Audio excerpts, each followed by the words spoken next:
This is The Speaking Show. I'm David Newman, and you're tuned in to the #1 podcast for speakers, consultants, and experts who want to speak more profitably.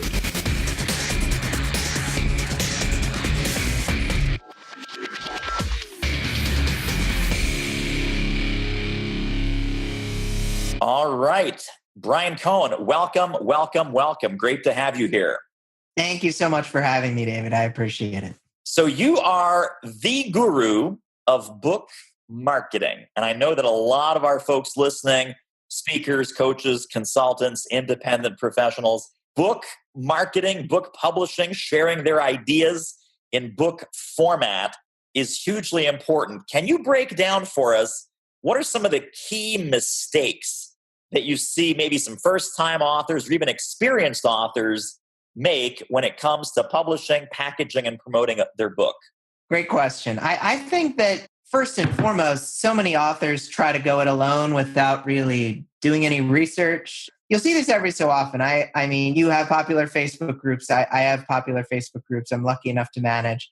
And every so often you see that author pop in like they're flying by in the night, spam post, and then they run away. And we've all seen that. And if you're just watching this, listening to this, and you've seen it too. And these are people who think this is the right thing to do. And the reason is because they haven't talked to anyone. They haven't done their research. They haven't really built up their network, connected with other authors in their genre, in their space. Because, I mean, this isn't really about competition. There is not a limited number of people who will buy books ever. It's not the way it is. It's cooperation. It's co-opetition. I've heard that word used. We can all work together. And I mean, you see this every time around Christmas, Hanukkah time. And you see everybody promoting their end of the year products. And you see everyone promoting the same ones. It's because they're all working together. They've built their network. They're willing to connect. The second big thing I've seen is that an author will try to set up, they know an email list is important. We all know that it's important. It's drastically important. But they never set up their system correctly. They don't have anything free to give away, which is a necessity. Their free thing they're giving away stinks. Their landing page doesn't look very good. People click it and it actually doesn't work because they haven't tested it. All these things kind of combine into getting the funnel right, getting it so that you get this big amount of people and you're sending them down the pathway, and eventually maybe they'll get your book, but not if they can't get on your list, if they try to, or if it isn't appealing to them. And the third big thing is copywriting. I do a lot of blurbs for authors, a lot of book descriptions in fiction and nonfiction. So I see a lot of kind of the first drafts of what people have. And in most cases, no matter what genre it is, they just aren't very emotionally compelling. As a reader, I'm not excited. And just because you write a book about taxes or you write a book about finance, it doesn't mean it can't be exciting. It can't evoke some kind of emotional experience for the reader. And it's a different kind of emotion than if it's, say, a paranormal romance book, for sure. Tax books tend to be less sexy, but it still has to have some kind of emotion. So it really comes down to getting that network happening, talking to others, the funnel, getting it in good shape, and that copywriting. So we got the author, speaker, expert who's the spammer, the author, speaker, expert who's clueless at building their list, Yep. the author, speaker, expert who's got the dry, boring as toast, book description, book blurb, jacket copy, etc. Exactly. And that's just the beginning of the cardinal sins. Now, tell me a little bit about the book description, because I saw one of your videos, and all of your videos, all of your content is really masterful. Because the number one thing that we're taught as book amateurs is, cover design. Cover design is everything. Cover design sells the book. If your cover sucks, you're dead meat. And nobody talks about the research that you found, that you've discovered, where that's not really true. And there's something that's way more important that we tend to ignore, or even worse, we tend to botch up. So talk about that research and how that affects book sales. So Another person we're both familiar with, Mark Dawson, who does fiction and nonfiction. He did a great survey of over 10,000 readers. And it was, how did you find out about me? How did you connect with me? And there were a lot of different options. And was it my book covers or was it my book description? These were options. Was it from a certain promo? There were a lot of different options. Almost 5 times as many readers came to him through his book descriptions as opposed to his covers. And he has some great covers, but the numbers don't lie. Almost 5 times as many people found him as a result of his descriptions. So if we're used to, as authors, paying $500 to $1,000 for a cover, obviously you can get covers on Fiverr, but most people who are trying to do big time book launches, $500 to $1,000. But then we, in our spare time with 5 minutes before we put the book up, we throw together a book description and throw it up there. With those numbers, it doesn't really make sense. We need to focus just as much, if not more, on getting that copy right as opposed to just thinking about the book description. Fantastic. Now, let's be specific. The book description, it ends up living a couple of places, doesn't it? So talk about all the places where this book description is going to go. And I think that might even hammer home further how vitally important this is to people when they're considering, the book blurb, so to speak, the book description. Of course. So first and foremost, it's going to live on the back of your paperback book. That's what everybody thinks of. That's the number one place. But that same description can be used in multiple places. It is not some magical thing where every piece of copy has to be different. You can use that on your online Kindle version of your book description. You can use it on your online paperback, your online audio, your online description for other retailers, Barnes & Noble, Kobo, Apple. It could be in as many as 10 to 15 places, depending on how many different retailers you're connected with.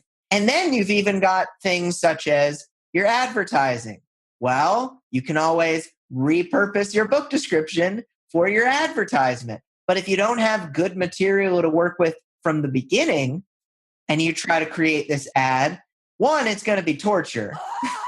2, it's just going to not be as strong, as emotional, as punchy as it could be if you started with a really strong piece of copy to begin with. Absolutely. And so, I talk with speakers and experts and consultants. I talk about a marketing language bank, which is all of the copy that's been pre-written and pre-thought about when we're marketing ourselves. And it sounds like this book description is the marketing language bank for your book, and it goes everywhere. It's like the marketing DNA of your book. Oh, yeah, 100%. I agree. Yeah, huge, huge, huge. Let's talk about selling books. A lot of people, and I'll give you a quick story, a quick example. I was having lunch with a speaker who had 2 traditionally published books with a big New York publisher, and she sits down at lunch and says, "Hey, how's it going with the books?" Direct verbatim quote, and I'm sure you've heard this and it breaks your heart as much as it does mine. She goes, "David, those books haven't done a lot for my business." And she's totally passive. She's like, "Well, I wrote the books. They published the books. The books are on Amazon. The books are in bookstores. What more am I supposed to do?" So obviously she's on the extreme left-hand side spectrum, like zero selling for authors. Your expertise, among other things, is selling for authors. Talk about how we can start to do it right. Well, it really starts with having control and connecting with our readers. And it doesn't mean a traditional publishing author can't do this, because anyone can set up an email list. Anyone can connect. There's a bunch of them that are free. I mean, MailerLite, free up to 1,000 people, and it has landing pages. Why not? So there are ways to set this up, but we, for some reason, want to leave things to chance. We want to say, "Hey, I posted this book. Hey, 5 of my friends posted reviews. Why isn't anyone buying it?" But we need to take things into our own hands. It is very possible when you set up your email list and you write nice, strong emails that have a purpose to them. They aren't just you rambling about your vacation. They're you trying to get people to either connect with you on Facebook or read a few chapters of your book so that they have something to review, or joining a street team of people who will, on the first week of your book launch, go crazy and post reviews and share it everywhere. You have the ability, no matter what kind of book you're writing, no matter if you're on a contract or you're doing it in your basement, you have the ability to set up a funnel to get people into your list, and then you can get them to do things that promote more sales of your book. I've seen it a million times. You've got a traditionally published book that the publisher just doesn't really put the marketing behind, and it is sad. It is sad, like you mentioned. And they get about maybe 12 reviews day one, and then no more reviews come. And then you've got a self-published book that they've got a great audience. They've got thousands of people, maybe a few hundred people who are on that street team. They got an advanced review copy, and they say, oh, I've read it. I'm ready. And then you have the author just push a button, send that email saying, hey, could you go leave your review? Instead of 12 reviews, you have 100 reviews. And those, it's very powers of 10. 10 reviews versus 100 reviews, you know as a reader that this is a book people are reading, people are enjoying, and you are much more likely to click that buy button. And it all feeds into itself. You got those great emails, and they're bringing people in. They're getting people to take action for you. You've got that great book description, so that when people who don't know you see that you have 100 reviews, and they see that your book description sounds great, they're more likely to click, which means later on, they're more likely to join your email list. And it all circles back around until your every book launch is successively better because you have your ducks in a row. You have everything set up correctly, because it's not some magical thing. I'm not going to say, buy this application and put it on your Google Chrome browser and you push a button and then thousands of sales come in. It's not like that. But the people who have things set up correctly, they're the ones who sell. 9 times out of 10, they're the ones who are selling these books. Absolutely. So, unlike the book marketing or the book selling being an afterthought, which, that's the mistake that people make, what you're saying is it takes a plan, it takes a team, it takes a methodology and some intention, some intentionality. This is the greatest myth, right, Bryan? Because we say, oh, well, a great speech sells itself. A great consultant, our work should speak for itself. Our book should speak for itself. And of course, there's no speaker where, the speech sells itself. There's no consultant where the work speaks for itself. And there's no book that magically sells itself. So every bestseller, every, 50,000, 100,000, 500,000, million copy bestseller, people go, oh, that was a fluke. That was an accident. That went viral. Now, maybe once you hit a certain point, right, or it hits a certain number of influencers, yes, at that point it goes crazy. But believe me, and correct me if I'm wrong here, there was a game plan. There was a team. There was some intentionality, and there was a sales and marketing strategy that went into that. There's literally no accidental bestsellers, I don't think. None. Let me tell you a little story. This is from this week. Very recent. A friend of mine, Steve Scott, who writes under S.J. Scott, great nonfiction author. And he posted on Facebook, he said, my book just hit number 1 on Amazon, and I don't know why. To be number 1 on Amazon, you're selling thousands of copies in a single day. So to not know what happened is crazy. Now, the mystery did eventually end up getting solved, but before I share that mystery, the resolution, I'll say Steve Scott has 40 books. He has an email list of 30,000 plus people. Every time he launches a book, he has 50 to 100 reviews on that book on day one. And I know this for a fact. He's one of the top 10 selling nonfiction self-published authors on Amazon. So I want to say all of that first. The reason Steve Scott's book was number 1 is because Amazon said, Steve Scott's doing a great job. Let's send a push notification out to every iPhone, iPad, everything that has a Kindle device, that has a Kindle app. Let's send out that push notification. And his book hit number one. Now, some people looking at that might say, Steve Scott was lucky that Amazon decided of its goodwill to send this push notification out. But they don't see the 40 books. They don't see the hard work that he put in getting 30,000 email addresses. They don't see that there was so much of a plan involved that something lucky just happened. They see the luck, but really it's the hard work that comes in first. That is how big time success stories like that happen. It happens through the result of that plan.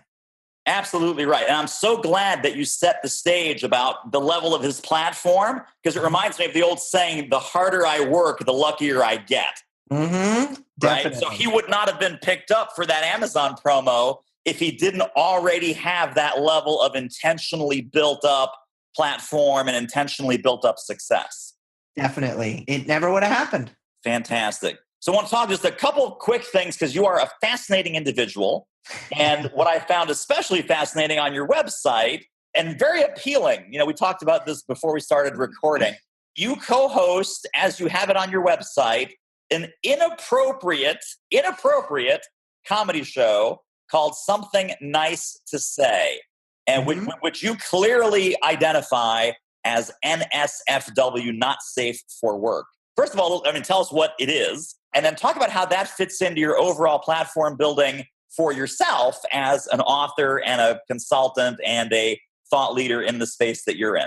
So this is actually going to be kind of funny because, and not just because it's a comedy podcast I'm talking about here, but this is actually an off-brand thing. And it's on my website. So obviously it's part of my brand, etc. But this is a comedy podcast that goes back to my roots. Before I did any kind of writing, I was an improv comedian. And it's why I'm in the city of Chicago, all of that, lots of time on stage. It was a great part of my life. Now, I started this podcast, Something Nice to Say, with my co-host, H. Claire Taylor, which is a show about things everybody hates and people everybody hates. And we, over the course of 20 minutes, kind of deconstruct it, and then we have to say 3 nice things. This is anything from traffic to Mel Gibson.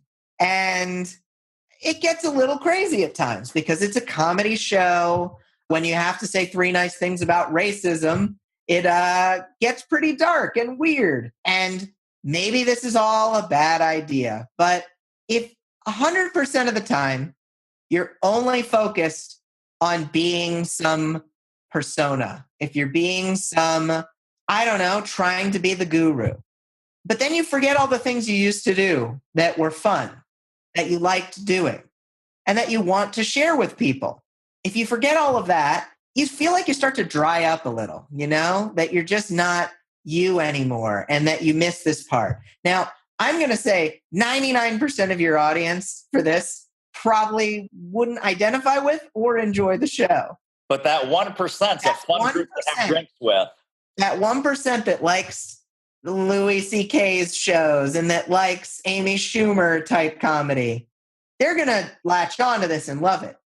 And so it's really funny that you bring it up because I really don't think a lot of people would like it. But I think this goes back around to being yourself, being you, being willing to share who you are, your struggles, your successes. Nobody is perfect and nobody is without that weird freak flag flying portion of themselves.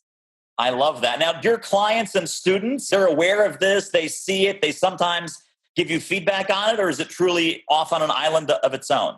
I have told everybody that follows me about this show. So I have shared this with thousands of people. They're aware of it. And yet, despite all of that, despite it being crazy and including curse words and all of that, I have people that still trust me. Maybe they even trust me more. And I don't know about that. We could look at some statistics, but maybe they even trust me more because I'm willing to be myself, because I'm willing to say, hey, sometimes I just feel like letting off a little steam. And maybe that makes me more real. But I don't know. Who knows? We'll see. Maybe it'll destroy my career. There is a chance of this. But if you never take any risks, then how are you supposed to feel like you're living? I love it. I love it. It may destroy my career, but you know what? I'm having fun and my followers love it. And the ones that don't love it, I tell them most people won't like it. I mean, it's brilliant. So, when we have a day job, a lot of times start out as a speaker or as an author, and they say, well, that's my side gig. And so now we're fully into entrepreneurship, guys like you and me and a lot of our audience. They're running their own show and they've lost the joy of that side gig. So it's almost like we have a main entrepreneurial business as speakers and authors and course creators and trainers and consultants. But what it sounds like is this podcast is a very fun side gig for you that lets you be yourself and share aspects of your personality and your sense of humor that you probably wouldn't want to share in the course of your mainstream business. Exactly. So I get to have that joy. Right. Wonderful. And it's a place to recharge the batteries too, I'm guessing. Oh, yeah. I mean, if you've ever read The Power of Full Engagement, one of my favorite books, talking about every so often when you feel like you're in a rut, you can change things up. You can do something to kind of enhance your energy in a lot of different ways. And this is more of like the spiritual energy kind of thing, that purpose feeling. If you want to go out there and do something silly and have a good time, that's okay. I remember I was out at a conference with a few fellow author entrepreneurs, and one of whom, who I won't name, was drunk. And I offered to take out my little audio recorder because I'm a podcaster. I had my audio recorder. And she said, no, it won't be good for my brand. It won't be good for my brand. And I don't know. Maybe seeing her letting loose, maybe it would have endeared her to people. I know a few folks who are doing very well, who have a second podcast they tell everybody about, that it's just basically them cursing for 45 minutes. I love it. And yet they're doing exceptionally well. So I don't think we need to worry so much. Maybe that's really the end lesson out of this. Is this a second podcast? Feel like you have another podcast for your main business, or is this your only podcasting thing? I actually do have a author marketing podcast called the Sell More Books Show. Okay. Significantly more popular than the other one because my audience, I get to tell them about it 100% of the time. But that one's actually a news show, mixing it up. It's not just the interview show.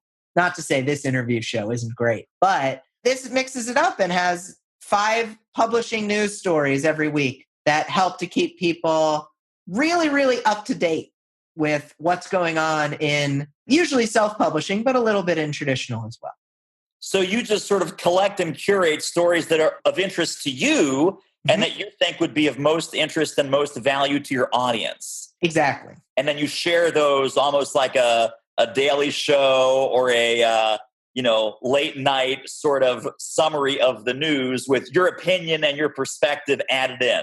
Exactly. And I do have a co-host of that, Jim Kukral, who's also great in the space. He's been at this longer than I have. So he kind of gives the John Madden, the color commentary, and I go with the recent stuff. But that show has taught me so much because when I every week have to find out what's happening, what's working in the moment, and we've been doing it for over 2 years, I get to know what's a fad, what's not, what's something that's going to last that I can use. And I've used so much of what I've learned. I've connected with so many people who've tried marketing tactics. It's great reasoning for doing a podcast because when you get to learn from the other people out there, then you get to use that. It's not like you have to keep those things separate.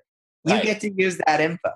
I love that. Well, Bryan, this has been fantastic. I've got 2 final questions for you. My second to last question is going to be final thoughts, final tips on people who are considering writing their first book or their next book and how to get really the marketing and sales mindset around that right. So your best tip around that.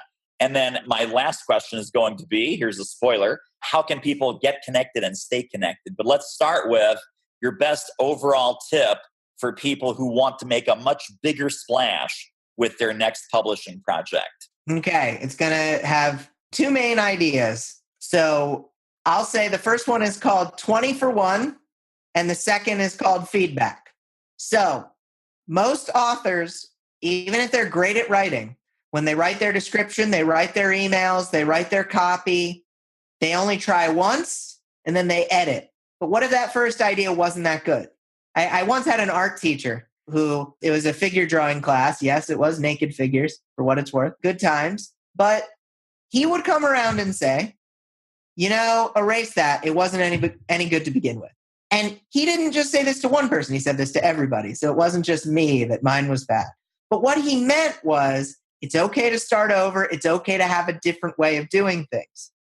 I recommend for headlines, if you're going to write a hook for your book, write 20, pick one to work with. And the way you pick that one is the feedback. So you write 20, get feedback on which one's the best, and then you work on improving that. Book descriptions, no, you don't have to write 20 of those, but I'd say write like 3 versions and try that. So you can do this for emails, email subject headlines, anything in your business that you have to write, do it a few times. Because the first one probably wasn't any good to begin with, to quote my art teacher. And when you say feedback, you mean feedback from peers, or do a Survey Monkey, or ask 10 friends, or what do you think there? Any of the above. I think it's always a good idea, if you have some readers on board, ask your readers, because it gives you a touch point with your readers and it makes them feel like they're more involved with the book. Right. So there's nothing bad that can happen there. And then you can reach out to other peers, do just something like a pick foo where you're throwing it out to random people. Whatever you have to do, there's just something about getting feedback that cuts through whatever your belief is, that your book, that your description is strong, weak, whatever. If a random person tells you, for whatever reason, it means more and it can help you. I love it. Well, Bryan Cohen, thank you. How can people get connected and stay connected to your fabulousness? If we want more Bryan, where do we go? Head on over to sellingforauthors.com, because I have a nice little cheat sheet there, some free videos that you can check out on writing better copy. And since we mentioned them, you can head over to somethingniceshow.com if you're one of the 1% who would like this dark, deep comedy. And if you're into book marketing, sellmorebookshow.com. We do that every single week. And we have a great question of the week every week that a lot of people respond to in the comments. You can head on in there yourself. I love it. So fabulous cheat sheet and some book resources and two fabulous podcasts, one of which is incredibly useful and the other one is incredibly funny and inappropriate. Exactly. I love it. All right, my friend. Thank you. Pleasure as always. Thank you for sharing your wisdom with us. Of course. Thanks so much for having me. Well, that wraps up another episode of The Speaking Show. Hey, tell you what, if you like us, rate us and review us on iTunes. Subscribe. Tell a friend. Go grab the notes and downloads and extras at thespeakingshow.com. See you next time.